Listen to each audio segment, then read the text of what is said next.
तो आज हम लोग साम्यावस्था पाठ में अम्लों और क्षारकों का ionisation of acids and bases के बारे में पढ़ेंगे। तो हम लोग जानते हैं कि अम्ल और क्षार जो हैं वो विद्युत अपघट्य होते हैं। विद्युत अपघट्य मतलब ऐसे पदार्थ जिन्हें जल में घोलने पर आयनित हो जाते हैं उन्हें विद्युत अपघट्य कहते हैं। तो देखिए, जो प्रबल अम्ल होते हैं जैसे हाइड्रोक्लोरिक अम्ल, नाइट्रिक अम्ल, सल्फ्यूरिक अम्ल, आयोडिक अम्ल, परक्लोरिक अम्ल, हाइड्रोब्रोमिक अम्ल, ये जो है प्रबल अम्ल होते हैं, इसलिए इनका आयनन पूर्णतया हो जाता है। जो प्रबल होते हैं वो पूर्णतया आयनित हो जाते हैं और ये आयनित होकर के प्रोटॉन देते हैं। क्योंकि हम लोग देखिए पढ़े थे कि अम्ल वे होते हैं जो जलीय विलयन में प्रोटॉन या हाइड्रोजन देते हैं, H+ प्रोटॉन देते हैं या हाइड्रोजन देते हैं। जैसे देखिए HCl अगर वियोजित होता है तो हाइड्रोजन आयन और क्लोराइड आयन बनता है। ये हाइड्रोक्लोरिक अम्ल क्या है? ये प्रबल अम्ल है। अब देखिए प्रत्येक अम्ल का एक संयुग्मी क्षारक होता है। देखिए अम्ल के लिए कहा गया था कि अम्ल वे होते हैं जो प्रोटॉन देते हैं और क्षारक वे होते हैं जो प्रोटॉन ग्रहण करते हैं। तो Cl- प्रोटॉन ग्रहण कर सकता है कि नहीं? Cl- प्रोटॉन ग्रहण करेगा, H+ ग्रहण करेगा तो HCl बन जाएगा, विपरीत रिएक्शन होगा। तो ये जो प्रबल अम्ल HCl है इसका संयुग्मी क्षारक ये आपका क्लोराइड आयन है। तो अगर प्रबल अम्ल होता है तो उसका जो संयुग्मी क्षारक होता है वो दुर्बल क्षारक होता है। माने ये जो है दुर्बल होता है। लिख लिया? प्रबल अम्लों के संयुग्मी क्षारक दुर्बल होते हैं। और ठीक उसी प्रकार से अगर हम दुर्बल अम्ल लेते हैं तो उसका जो संयुग्मी क्षारक होगा वो आपका प्रबल होगा, उल्टा होता है। इस प्रकार हम कह सकते हैं कि प्रबल क्षारकों, ये तो अम्लों की बात हो गई, इसी प्रकार से जो प्रबल क्षारक होते हैं जैसे sodium hydroxide, potassium hydroxide, caesium hydroxide, इनका आयनन भी पूर्णतया हो जाता है और ये आयनित होकर के हाइड्रोक्सिल आयन देते हैं। देखिए सोडियम हाइड्रोक्साइड आयनित होकर के सोडियम आयन और हाइड्रोक्सिल आयन देता है। तो अभी जो कहा, जैसे यहाँ पर बताया गया कि प्रबल अम्ल का जो है एक संयुग्मी क्षारक होता है, उसी प्रकार से क्षारक का भी जो है एक संयुग्मी अम्ल होता है। तो अगर प्रबल क्षारक है तो इसका जो संयुग्मी अम्ल है वो दुर्बल होगा, मतलब हाइड्रोक्सिल आयन जो है, सोडियम आयन जो है ये आपका दुर्बल ये अम्ल के रूप में कार्य करेगा। तो सोडियम हाइड्रोक्साइड का संयुग्मी अम्ल क्या है? सोडियम आयन, क्योंकि सोडियम आयन क्या कर सकता है? हाइड्रोक्सिल आयन को ग्रहण कर सकता है। परंतु दुर्बल अम्लों तथा दुर्बल क्षारकों का वियोजन पूर्णतया नहीं होता है। अभी देखिए कहा गया प्रबल अम्ल, प्रबल जो क्षार होते हैं उनका वियोजन हो जाता है, पूर्णतया हो जाता है। लेकिन दुर्बल अम्ल या दुर्बल क्षार, जैसे दुर्बल क्षारक है आपका अमोनियम हाइड्रोक्साइड, इसका वियोजन बहुत कम होता है और ये वियोजित होकर के अमोनियम आयन और हाइड्रोक्सिल आयन देता है। तो ये दुर्बल क्षारक जो अमोनियम हाइड्रोक्साइड है इसका संयुग्मी अम्ल क्या है? Ammonium ion. तो ये जो अमोनियम आयन होगा वह प्रबल अम्ल के रूप में कार्य करेगा क्योंकि ये हाइड्रोक्सिल आयन ग्रहण करेगा। ठीक है। इसी प्रकार से जो आपका दुर्बल अम्ल है, फार्मिक अम्ल इसको कहते हैं, फार्मिक अम्ल वियोजित होकर के फार्मेट आयन देता है और हाइड्रोजन आयन देता है। इसका भी वियोजन बहुत कम होता है और इसका जो है संयुग्मी क्षारक जो है वो फार्मेट आयन होता है और फार्मेट आयन जो है वो प्रबल क्षारक का कार्य करता है। तो इस प्रकार से हम लोग अम्ल और क्षारकों का जो है आयनन या वियोजन देखें। अब देखिए अगला है अम्ल की प्रबलता या शक्ति या सामर्थ्य, स्ट्रेंथ ऑफ द एसिड्स। हम कहते हैं ये प्रबल अम्ल है, ये दुर्बल अम्ल है। तो प्रबल अम्ल और दुर्बल अम्ल किसके आधार पर कहा जाता है? अभी आपने देखा कि जो प्रबल अम्ल होते हैं उनका वियोजन या आयनन पूर्णतया हो जाता है और जो दुर्बल होते हैं उनका वियोजन या आयनन जो है वह कम होता है।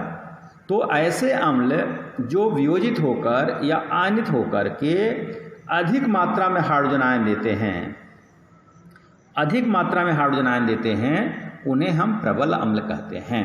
मतलब अधिक मात्रा में हाइड्रोजन आयन कौन देगा? जिसका वियोजन अधिक होगा। ठीक है ना? जिसका वियोजन अधिक होगा वह अम्ल जो है प्रबल अम्ल कहलाएगा, क्योंकि अगर वियोजन अधिक होगा तो अधिक मात्रा में वो हाइड्रोजन आयन या प्रोटॉन देगा।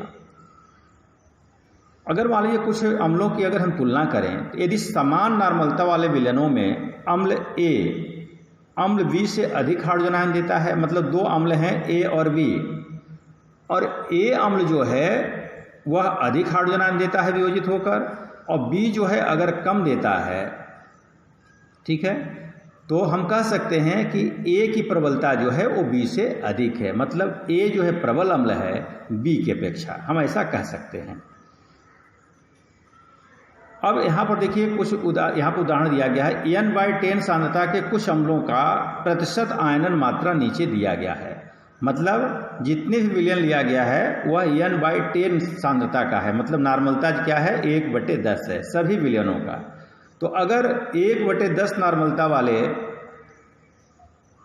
विभिन्न विलयनों को, जैसे हाइड्रोक्लोरिक अम्ल, नाइट्रिक अम्ल, सल्फ्यूरिक अम्ल, फास्फोरिक अम्ल, एस्टिक अम्ल, कार्बोनिक अम्ल को अगर हम लेते हैं तो हम देखते हैं कि जो HCl का वियोजन है वो 92% होता है n/10 सांद्रता वाले HCl का।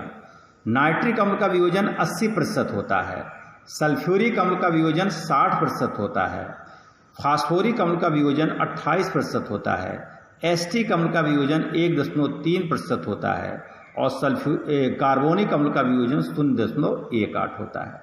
तो हम कह सकते हैं ना कि हाइड्रोक्लोरिक अम्ल का वियोजन सबसे अधिक हो रहा है 92%, तो जिसका वियोजन या आयनन सबसे अधिक होगा वो प्रबल अम्ल होगा। तो इन सभी अम्लों में जो उदाहरण यहाँ पर दिखाए गए हैं, सबसे प्रबल अम्ल आपका हाइड्रोक्लोरिक अम्ल है, और सबसे दुर्बल आपका जो है वो कार्बोनिक अम्ल है, क्योंकि इसका आयनन या वियोजन जो है केवल 0.18% होता है। तो जिसका वियोजन कम होगा, आयनन कम होगा, वो दुर्बल होगा, जिसका आयनन या वियोजन अधिक होगा वो जो है वो प्रबल अम्ल कहलाएगा। तो ये अम्ल की प्रबलता जो है उसके आयनन की मात्रा पर डिपेंड करता है। आयनन अधिक है तो प्रबल अम्ल होगा, अगर कम है तो वो दुर्बल अम्ल कहलाएगा।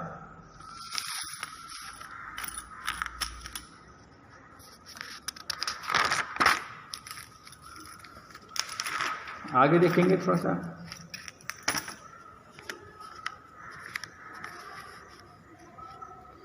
अब देखिए उसे अभी बताया गया ना कि उपरोक्त आंकड़ों के ऊपर हम कह सकते हैं कि हाइड्रोक्लोरिक अम्ल जो है वो आपका प्रबल अम्ल है और कार्बोनिक अम्ल आपका दुर्बल अम्ल है।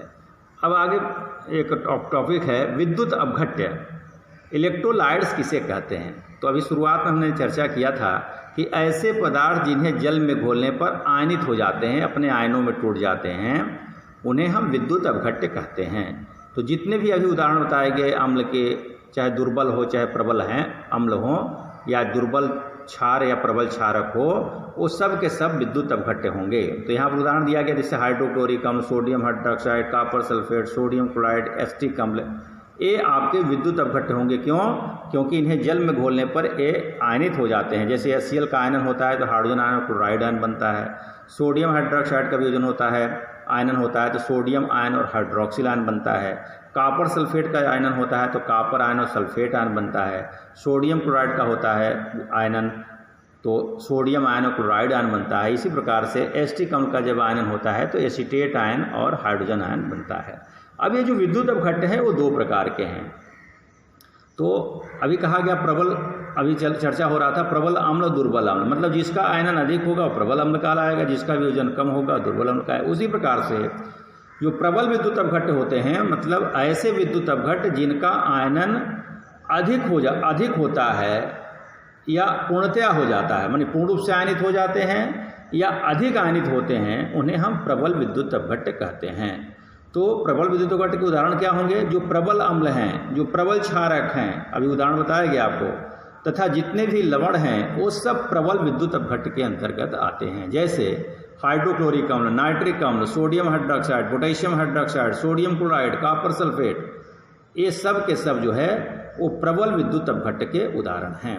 और दूसरा है दुर्बल विद्युत अपघट्य, ऐसे विद्युत अपघट्य जिनका आयनन कम होता है उन्हें हम दुर्बल विद्युत अपघट्य कहते हैं। तो जैसे दुर्बल अम्ल या क्षारक आपको बताए गए थे वो आपके दुर्बल विद्युत अपघट्य के उदाहरण हैं। जैसे कार्बोनिक अम्ल, एस्टिक अम्ल, अमोनियम हाइड्रोक्साइड, कैल्शियम हाइड्रोक्साइड, ये जो है दुर्बल विद्युत अपघट्य के उदाहरण हैं। लेकिन जब हम दुर्बल विद्युत अपघट्य में अगर हम जल मिलाते जाते हैं, विलायक मिलाते जाते हैं, मतलब उस विलयन को अगर हम तनु करते जाते हैं, तो जो दुर्बल विद्युत अपघट्य है, मतलब जिसका वियोजन कम हो रहा है, जैसे जैसे उसकी हम तनुता बढ़ाते जाते हैं, तनुता मतलब उसमें हम जल मिलाते जाते हैं, तो उसका आयनन जो है वो बढ़ता जाता है और अनंत तनुता पर लगभग पूर्णतया आयनित हो जाते हैं। माने जो दुर्बल विद्युत अपघट्य भी होते हैं, अभी देखिए कहा गया था कि कार्बोनिक अम्ल का भी आयनन बहुत कम होता है, पॉइंट में होता है, लेकिन अगर कार्बोनिक अम्ल में अगर हम जल मिलाते जाएं, उसको तनु करते जाएं